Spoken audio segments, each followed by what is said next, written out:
Sex workers have rich, compelling, and complex relationships with their vaginas. This particular woman blows my mind. She was a sex worker, but she only did sex work with women.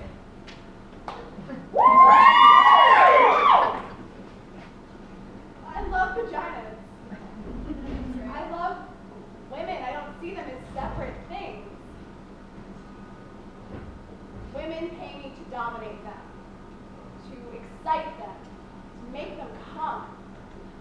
No, I did not start out this way.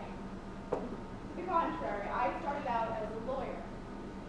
But in my mid-20s, I became obsessed with making women happy. If there were so many unfulfilled women out there, so many women with no access to their sexual happiness, it became a mission of sorts. And then I got involved in it. I got very good at it. Kind of brilliant, actually.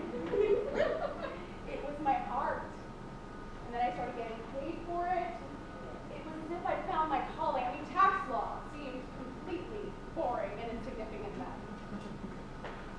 I wore outrageous outfits and I dominated women of leather, silk, and lace, and I used props, whips, and handcuffs, and ropes, and dildos. This tax law had nothing like this. There were no props, there was no excitement, and I hated those blue corporate suits. Although I do wear them now from time to time in my new line of work, and they serve rather nicely. Context is everything. There were no outfits, there were no props in corporate law, there was no dark, mysterious foreplay, there were no erect nipples, there were no delicious mouths.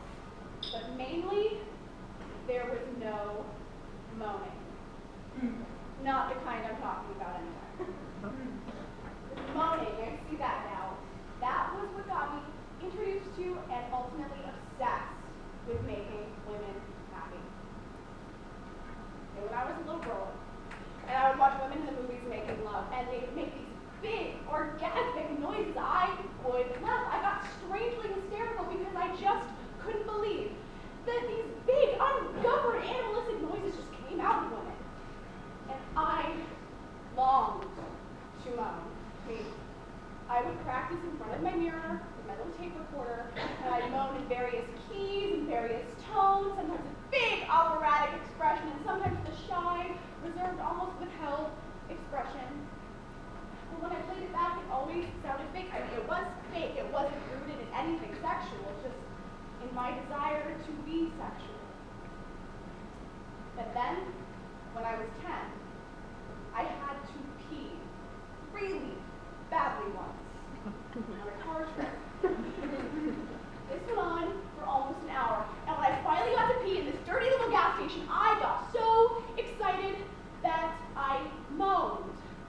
I moaned as I peed. I couldn't believe it, me moaning in a Texaco station somewhere in the middle of Louisiana. It was then that I realized that moaning is connected to not getting what you want right away. Putting it off a little bit. But a moan is best when it catches you by surprise and it comes out of this hidden, mysterious place that speaks its own language. And I realized that moaning was that language. Oh! And I became a moaner. And it intimidated most men. I mean, frankly, it terrified them. I was too loud. They'd lose focus and then they'd lose everything. We couldn't make love in people's homes. The walls were too thin. I got a reputation in my building, and people would stare at me with contempt in the elevator. Some men thought I was too intense. Others called me insane, and I began to feel bad about my moaning. I learned to be quiet and polite, to make noise into a pillow. I learned to choke back my moan, to hold it in like a sneeze. And I began to get headaches and stress-related disorders. And I was becoming hopeless until I found women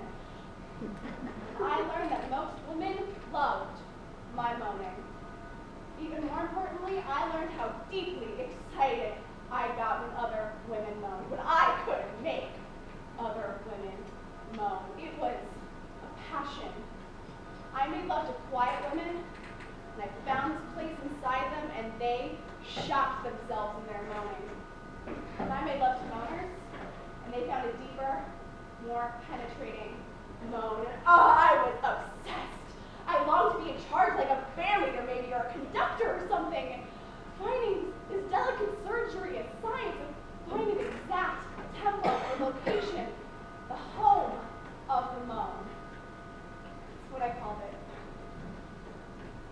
Sometimes I found it over a woman's jeans. I'd sneak up on it off the record, quietly disarming the surrounding alarms before moving in. Other times, I would use force, but not a violent, oppressive force, more like a dominating, lay back. I'm going to take you somewhere, enjoy the ride kind of force. Other times, it was simply mundane. I found the moan before things even started, just while we're eating salad or chicken. There with my fingers, oh, here it is. I'll mix it with the balsamic vinegar. Sometimes I used props. I loved props. I'd make the woman find her moan in front of me. And I would wait there, stick it out until she opened herself, and I wasn't fooled by the minor, more obvious moans. No, no, no. I stuck it out and waited until she pushed herself all the way to her power moan. Now, there's the clit moan.